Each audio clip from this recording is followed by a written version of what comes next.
आप सभी के मैं आपके मंच the success point at the rate पे शानदार महत्वपूर्ण प्रश्नों की श्रृंखला में एक बार फिर से आपका स्वागत करता हूं। दोस्तों, बहुत ही अच्छा सेगमेंट होने वाला, बहुत लाजवाब सेशन होने वाला है।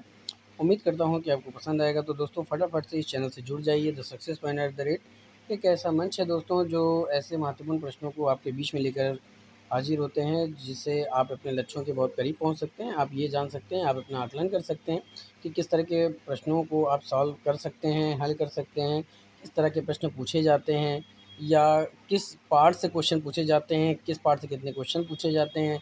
आप उस एतबार से आप क्वेश्चनों को समझ सकते हैं, पढ़ सकते हैं। अगर आप और महत्वपूर्ण प्रश्नों को देखना चाहते हैं तो आप मेरे प्लेलिस्ट में जा कर के और महत्वपूर्ण प्रश्नों को देख सकते हैं। दोस्तों, हम लोगों ने नया बैच प्रारंभ किया है, जिसके अंतर्गत हम लोग ज्योग्राफ़ी से शुरू किए हैं। और उस ज्योग्राफ़ी के अंतर्गत पहले हम लोग डीपली नॉलेज लेते हैं, अच्छे से उसका अध्ययन करते हैं। उसके बाद उससे संबंधित महत्वपूर्ण एमसीक्यू क्वेश्चन को देखते हैं। तो जैसा कि आपको पता है कि आज मंडे है, और मंडे के लिहाज से आज हमारा हिस्ट्री का सेशन है।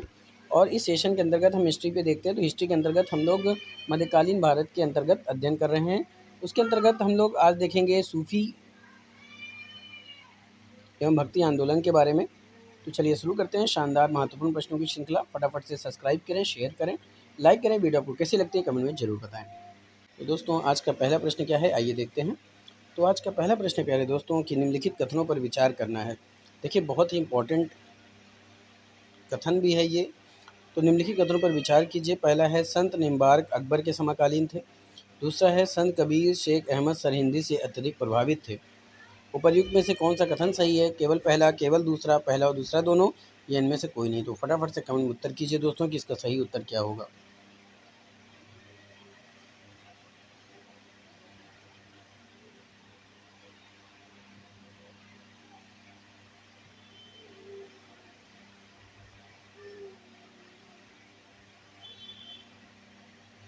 दोस्तों देखिए, संत निम्बार्क अकबर के समकालीन थे। दूसरा है, संत कबीर शेख अहमद सरहिंदी से अत्यधिक प्रभावित थे। तो दोस्तों, संत निम्बार्क की बात करें तो संत निम्बार्क अकबर के समकालीन थे, ये कथन गलत है। संत कबीर शेख अहमद सरहिंदी से अत्यधिक प्रभावित थे, ये भी कथन आपका गलत हो जाएगा। तो उपयुक्त आंसर कौन सा हो जाएगा? इनमें से कोई नहीं। तो ऑप्शन आपका डी राइट हो जाएगा। D is the right answer for this question. अगले प्रश्न की तरफ चलते हैं। अगला प्रश्न कह रहा है प्यारे दोस्तों कि निम्नलिखित भक्ति संतों पर विचार कीजिए। पहला है दादू दयाल, दूसरा है गुरु नानक, तीसरा है त्यागराज। आपको बताना है कि इनमें से कौन उस समय उपदेश देता था या देते थे जब लोधी वंश का पतन हुआ तथा बाबर सत्तारूढ़ हुआ था। बात समझ में आ रही है दोस्तों? तो फटाफट से कमेंट में उत्तर कीजिए कि इसका सही उत्तर क्या होगा।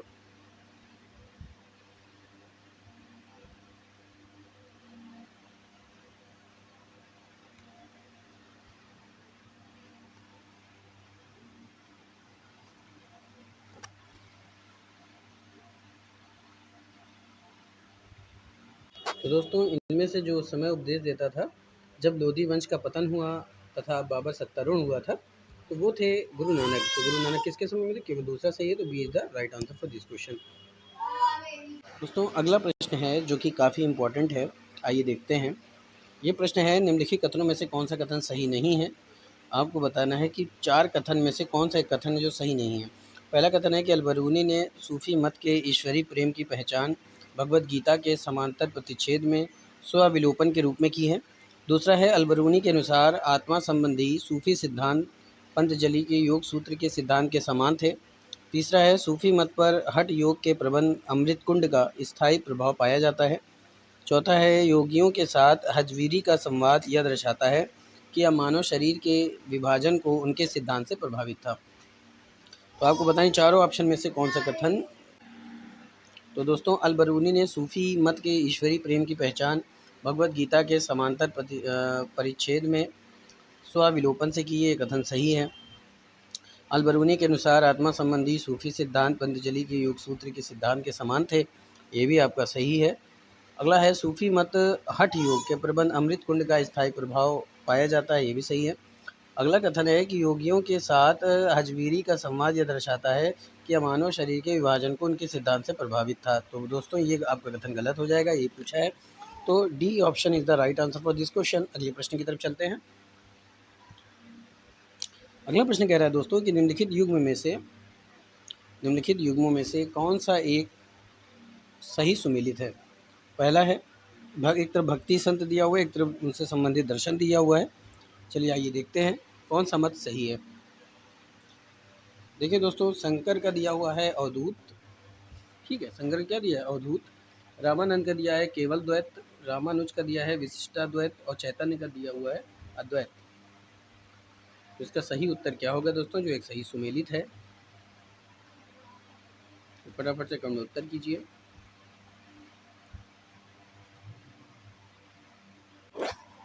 तो दोस्तों देखिए, शंकर अवधूत से संबंधित है, ये गलत है दोस्तों। रामानंद केवल द्वैत से, ये भी गलत है आपका, ठीक है दोस्तों। दोस्तों रामानुज का संबंध विशिष्टा द्वैत से, ये कथन सही है। तो ऑप्शन आपका सी राइट हो जाएगा। तो C is the right answer for this question. अगले प्रश्न की तरफ चलते हैं। काफ़ी इंपॉर्टेंट प्रश्नों की श्रृंखला चल रही है दोस्तों। आप लोग ज़्यादा शेयर कीजिए, लाइक कीजिए, वीडियो आपको कैसी लगती है कमेंट में जरूर बताएं। चलिए आगे के प्रश्नों को देखते हैं। आगे प्रश्न कह रहा है दोस्तों कि भक्ति आंदोलन में निम्नलिखित घटनाओं को कला अनुक्रमिक क्रम में व्यवस्थित कीजिए। पहला कह रहा है तेवरम भजनों का संकलन, नयनार और अलवारों का उदय, रामानुज का प्रभाव, गुरु ग्रंथ साहिब का संकलन। आपको क्रम वाइज बताना है इसमें कौन सा कथन सही होगा। तो दोस्तों पहले आएगा आपका नयनार और अलवारों का उदय, उसके बाद आपका तेवरम भंजनों का संकलन, उसके बाद आपका आएगा रामानुज का प्रभाव हुआ, उसके बाद गुरु ग्रंथ साहिब का संकलन हुआ। तो ऑप्शन होना चाहिए 2, 1, 3, 4 किस ऑप्शन पे दे रहा है, ए पे दे रहा है, तो A is the right answer for this question. अगले प्रश्न की तरफ बढ़ते हैं। अगला प्रश्न कह रहा है दोस्तों, कथन और कारण आपको बताना है। कथन है कि सुहावर्दी सूफी राजनीतिक मामलों में शामिल थे। कारण है वे संसारिक संपत्ति के बिना कठोर जीवन जीने में विश्वास रखते थे। आपको सही विकल्प का चयन करना है और उत्तर देना है।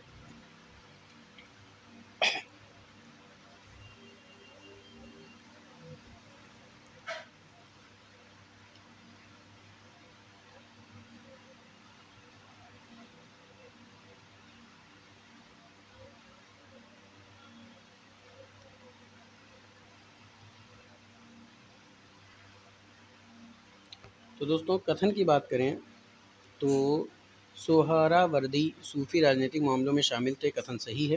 कारण की बात करें तो वे सांसारिक संपत्ति के बिना कठोर जीवन जीने में विश्वास रखते थे, ये आपका गलत हो जाएगा।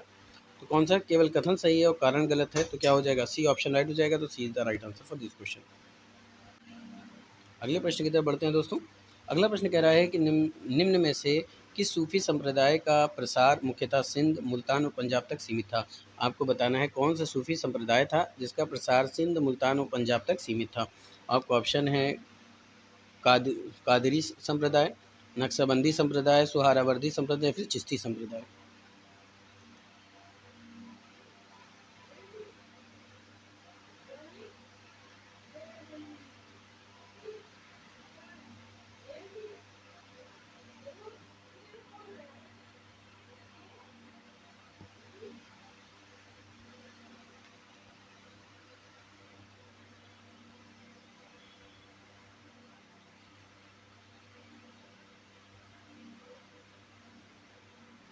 तो दोस्तों निम्नलिखित में से जिस सूफी संप्रदाय का प्रसार मुख्यतः सिंध, मुल्तान और पंजाब तक सीमित था वो था सुहारावर्दी। तो ऑप्शन आपका सी राइट हो जाएगा। तो C is the right answer for this question. अगले प्रश्न की तरफ बढ़ते हैं। अगला प्रश्न कह रहा है सूफी परंपरा के संदर्भ में खानका शब्द का अर्थ होता है। आप सूफी परंपरा में एक खानका शब्द होता है, उसका अर्थ क्या होता है। ऑप्शन है नर्क, एक कब्रिस्तान, एक धर्मशाला, एक धर्मशाला स्वर्ग। तो फटाफट से कमेंट में उत्तर कीजिए कि इसका सही उत्तर क्या होगा।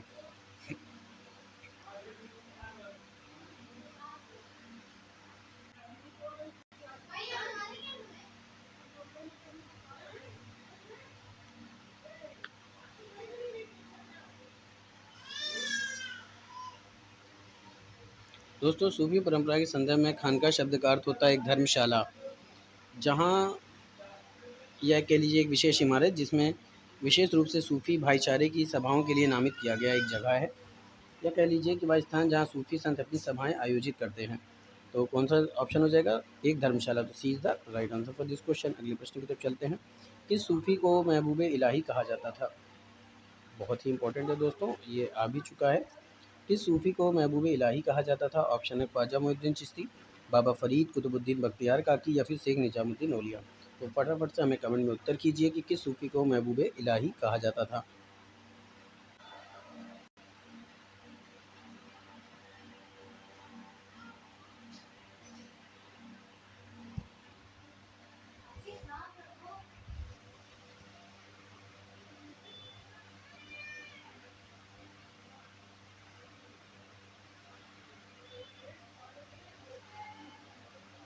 तो दोस्तों जिस सूफ़ी को महबूब इलाही कहा जाता था उनका नाम था शेख निजामुद्दीन औलिया।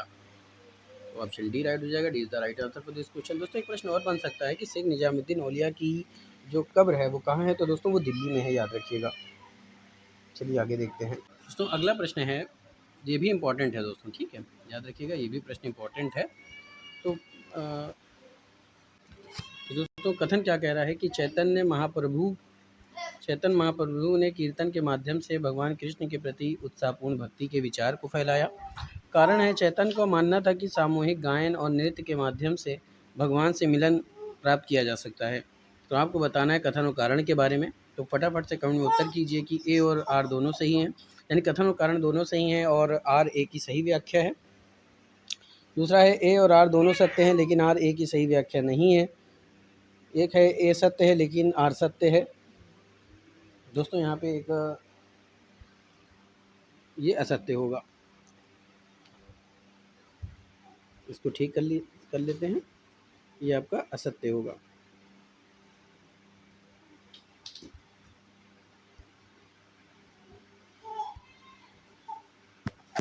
ठीक है दोस्तों, देखिए ये जितने भी प्रश्न हैं दोस्तों ये काफ़ी महत्वपूर्ण प्रश्न हैं। ठीक है दोस्तों,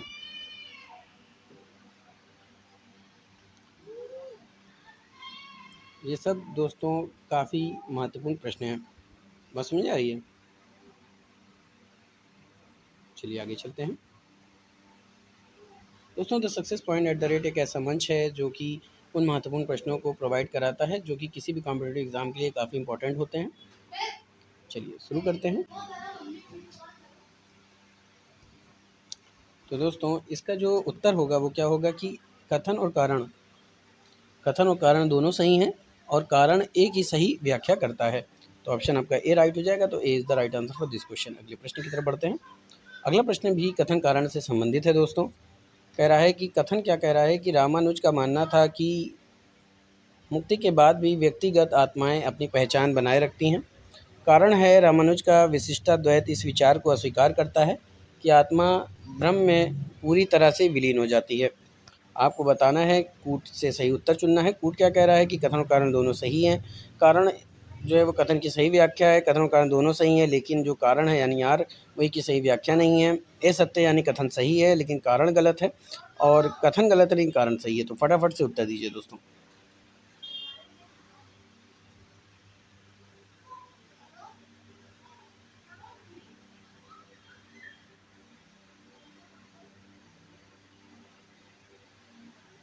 तो दोस्तों कथन की बात करें तो रामानुज का मानना था कि मुक्ति के बाद भी व्यक्तिगत आत्माएं अपनी पहचान बनाए रखती हैं। इसका कारण था कि रामानुज का विशिष्टाद्वैत इस विचार को अस्वीकार करता है कि आत्मा ब्रह्म में पूरी तरह से विलीन हो जाती है। तो दोस्तों कथन और कारण दोनों सही हैं और कारण जो है वो कथन की सही व्याख्या करता है। तो ऑप्शन आपका ए राइट हो जाएगा। तो A is the right answer for this question. अगले प्रश्न की तरफ बढ़ते हैं। अगला प्रश्न प्यारे दोस्तों कि अगले प्रश्न की तरफ बढ़ने से पहले गुजारिश है दोस्तों कि आप मेरे चैनल पर अगर नए विजिटर हैं तो आप मेरे चैनल को सब्सक्राइब करें, चैनल से जुड़िए, चैनल को समझिए, चैनल को सपोर्ट कीजिए दोस्तों। The success point at the rate आपको उन महत्वपूर्ण प्रश्नों को देता है जिससे आप अपने लक्ष्य के बहुत करीब पहुंच सकते हैं। मेरी ईश्वर से प्रार्थना है कि आप सबका सिलेक्शन हो दोस्तों। अगर आप और महत्वपूर्ण प्रश्नों को देखना चाहते हैं तो आप मेरे प्लेलिस्ट में जा करके 1 लाइनर प्रश्नों को भी देख सकते हैं और ऑब्जेक्टिव टाइप भी क्वेश्चन यानी एमसीक्यू टाइप के क्वेश्चनों को भी अध्ययन कर सकते हैं। चलिए शुरू करते हैं आगे के प्रश्नों को। तो आगे का प्रश्न कह रहा है दोस्तों कि भक्ति आंदोलन में शैववाद को क्या कहा जाता है? ऑप्शन है नयनार, वली, बोधिसत्व या फिर अलवार। प्रश्न क्या है कि भक्ति आंदोलन में शैववाद को क्या कहा जाता है? नयनार, वली, बोधिसत्व, अलवार। दोस्तों प्रश्नों में टाइप में मिस्टेक हो गई है लेकिन आप क्वेश्चन ध्यान रखिए। भक्ति आंदोलन में शैववाद को क्या कहा जाता है? तो फटाफट से कमेंट में उत्तर कीजिए कि इसका सही उत्तर क्या होगा दोस्तों।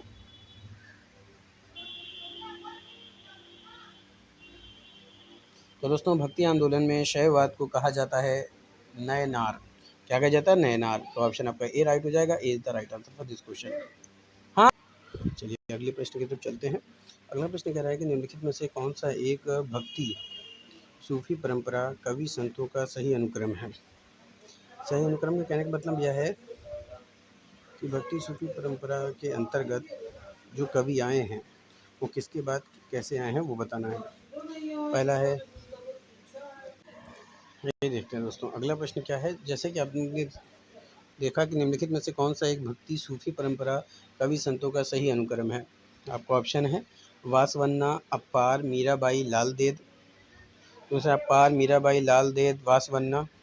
अप्पार, वासवन्ना, लाल देद, मीराबाई, या वासवन्ना, मीराबाई, लाल देद, अप्पार। तो फटाफट से कमेंट में उत्तर कीजिए कि एक सूफी परंपरा के कवि संतों का जो सही अनुक्रम है वो कौन सा है।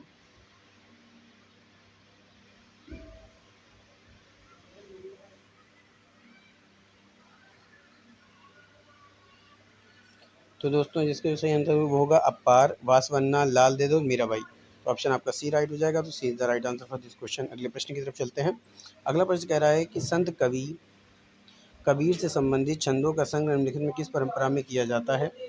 संत कवि कबीर से संबंधित छंदों का संग्रह निम्नलिखित में किस परंपरा में किया जाता है? ऑप्शन है बीजक वाराणसी वाला, कबीर ग्रंथावली राजस्थान वाला, आदि ग्रंथ साहिब। तो फटाफट से उनमें उत्तर कीजिए। तो दोस्तों इसका जो सही उत्तर होगा वो होगा बीजक वाराणसी वाला, कबीर ग्रंथावली राजस्थान वाला और आदि ग्रंथ साहिब। तो तीनों ऑप्शन कौन से पे है? बी पे दे रहा है। B is the right answer for this question. दोस्तों बात समझ में आ रही है? तो B is the right answer. अगले प्रश्न की तरफ बढ़ते हैं। अगला प्रश्न कह रहा है कि कृष्ण का अवतार किस संत को माना जाता है? ऑप्शन है चैतन्य महाप्रभु, रैदास, दादू, सूरदास। दोस्तों बहुत ही इंपॉर्टेंट क्वेश्चन है कि कृष्ण का अवतार किस संत को माना जाता है। ऑप्शन आपके सामने है चैतन्य महाप्रभु, रैदास, दादू, सूरदास। तो फटाफट से कमेंट में उत्तर करके बताइए कि इसका सही उत्तर क्या होगा। कृष्ण का अवतार किसको माना जाता है?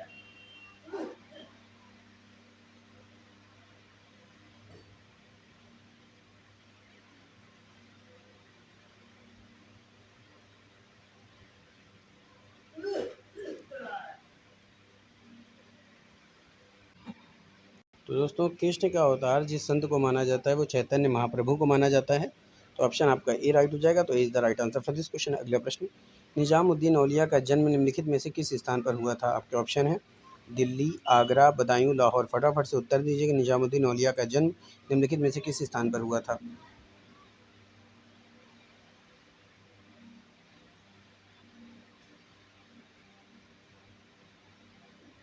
तो दोस्तों निजामुद्दीन औलिया का जन्म जिस स्थान पर हुआ था उसका नाम है बदायूं। तो ऑप्शन आपका सी राइट हो जाएगा। तो C is the right answer for this question. अगले प्रश्न की तरफ बढ़ते हैं। अगला प्रश्न कह रहा है कि निम्नलिखित में से कौन रुद्र संप्रदाय से संबंधित है? ऑप्शन है रामदास, शंकराचार्य, तुलसीदास, वल्लभाचार्य। तो फटाफट से कौन उत्तर कीजिए कि निम्नलिखित में से कौन रुद्र संप्रदाय से संबंधित है। दोस्तों निम्नलिखित में से कौन रुद्र संप्रदाय से संबंधित है? तो रुद्र समुदाय से संबंधित हैं वल्लभाचार्य। तो ऑप्शन आपका डी राइट हो जाएगा। तो D is the right answer for this question. अगले प्रश्न की तरफ बढ़ते हैं। अगला प्रश्न कह रहा है कि निम्नलिखित में से किसने कलंदरिया संप्रदाय की स्थापना की थी?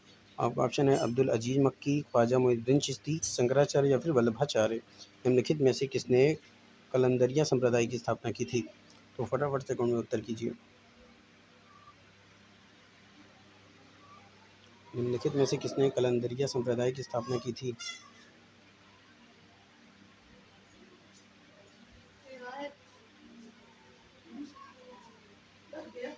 लग रहा है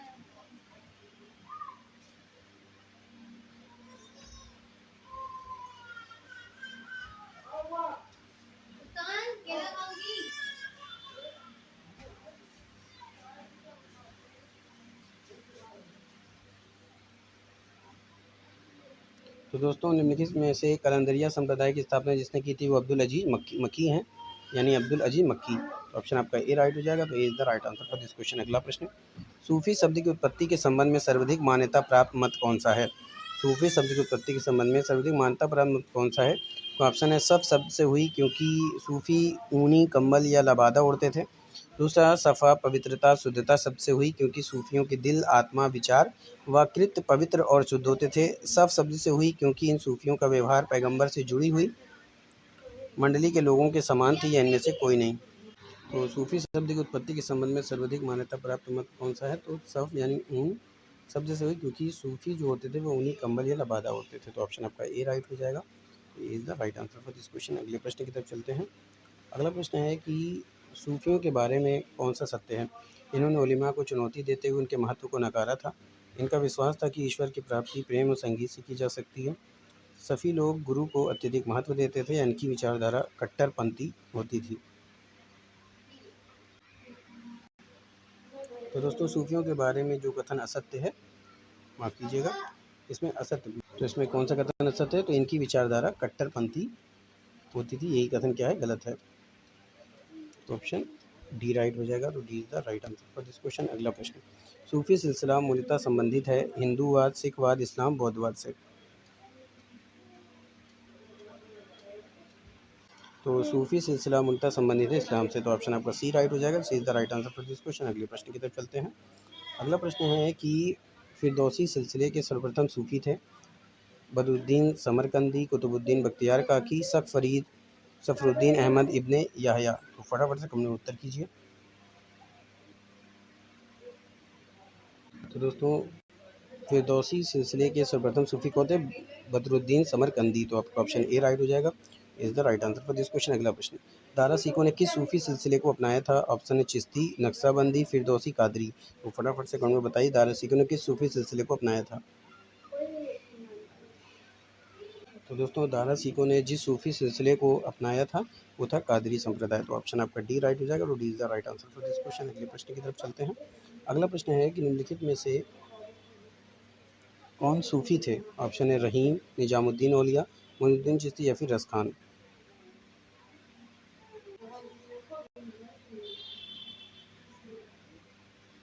तो जो जो सूफी थे वो थे निजामुद्दीन औलिया और मोइनुद्दीन चिश्ती। तो दूसरा तीसरा C is the right answer for this question. अगला प्रश्न, खुफिया कलाम जो एक प्रकार का भक्ति संगीत है, विशेषता है गुजरात की, कश्मीर की, राजस्थान की, इनमें से कोई नहीं। खुफिया कलाम जो एक प्रकार का क्या है? भक्ति संगीत है, ये विशेषता है कहाँ की? तो दोस्तों ये जो खुफिया कलाम है ये एक प्रकार का भक्ति संगीत है जो संबंधित है आपके कश्मीर से संबंधित है। तो ऑप्शन आपका बी राइट हो जाएगा।